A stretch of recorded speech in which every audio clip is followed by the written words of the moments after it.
Thiruvananthapuram general ആശുപത്രിയിലെ പരിമിതികളിൽ ഇടപെട്ട് സംസ്ഥാന മനുഷ്യാവകാശ കമ്മീഷൻ ആധുനിക സൗകര്യമുള്ള എക്സ്റേ മെഷീൻ അനിവാര്യമെന്നും കമ്മീഷൻ നിരീക്ഷണം പറയുന്നുണ്ട്. സിസ്റ്റം വാങ്ങാനുള്ള പ്രപ്പോസൽ 2026-27 സാമ്പത്തിക വർഷത്തെ പ്ലാൻ ഫണ്ടിൽ ഉൾപ്പെടുത്തുന്ന കാര്യം പരിശോധിക്കാമെന്ന് ആരോഗ്യവകുപ്പ് ഡയറക്ടർ കമ്മീഷനെ അറിയിച്ചു. സർക്കാർ ആശുപത്രികളിലെ പരിമിതികളും സാധാരണക്കാർ ആശുപത്രികളിൽ നേരിടുന്ന ദുരിതങ്ങളും ചർച്ചയാകുമ്പോഴാണ് മനുഷ്യാവകാശ കമ്മീഷൻ വിഷയത്തിൽ ഇടപെടുന്നത്. തിരുവനന്തപുരം ജനറൽ ആശുപത്രിയിൽ നിലവിലുള്ള പണിമുടക്കുന്ന എക്സ്റേ മെഷീന് പകരം നിശ്ചിത സമയത്തിനുള്ളിൽ ഏറ്റവും അധികം ഇമേജുകൾ എടുക്കാൻ കഴിയുന്ന ഡിജിറ്റൽ റേഡിയോഗ്രഫി സിസ്റ്റം അനിവാര്യമാണെന്ന് മനുഷ്യാവകാശ commission chairperson justice Alexander Thomas നിരീക്ഷിച്ചു.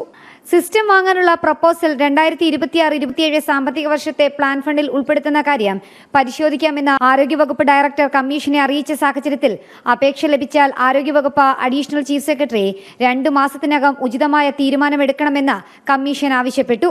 സർക്കാർ അനുമതി ലഭിച്ചാൽ എത്രയും വേഗം വാങ്ങാനുള്ള നടപടി DHSഉം DMOയും ജനറൽ ആശുപത്രി സൂപ്രണ്ടും സ്വീകരിക്കണമെന്നും ജസ്റ്റിസ് അലക്സാണ്ടർ തോമസ് ആവശ്യപ്പെട്ടിട്ടുണ്ട്. മാധ്യമവാർത്തയുടെ അടിസ്ഥാനത്തിലാണ് കമ്മീഷൻ ഇടപെടൽ. സ്വമേധയാ രജിസ്റ്റർ ചെയ്ത കേസിലാണ് നടപടി. ജനറൽ ആശുപത്രിയിലെ ചീഫ് റേഡിയോഗ്രാഫറും ആരോഗ്യവകുപ്പ് ഡെപ്യൂട്ടി ഡയറക്ടറും കമ്മീഷൻ സിറ്റിംഗിൽ ഹാജരായി. UPSന്റെ തകരാർ കാരണമാണ് യന്ത്രം പണിമുടക്കിയതെന്നും പുതിയ UPS സ്ഥാപിച്ച് നിലവിൽ സുഗമമായി പ്രവർത്തിക്കുന്നുണ്ടെന്നും റിപ്പോർട്ടിൽ പറയുന്നു. രോഗികളുടെ ബാഹുല്യവും നിരന്തര ഉപയോഗവും കാരണം എക്സ്റേ ഇമേജ് ക്വാളിറ്റിയിൽ ന്യൂനത സംഭവിക്കാറുണ്ടെന്നും റിപ്പോർട്ടിൽ പറഞ്ഞു. DR സിസ്റ്റം വാങ്ങുന്നതിനുള്ള ഫണ്ടിനായി അപേക്ഷ നൽകിയിട്ടുണ്ടെന്നും ജനറൽ ആശുപത്രി സൂപ്രണ്ട് അറിയിച്ചു. ഇതിന് 2 കോടിയോളം രൂപ വില വരും.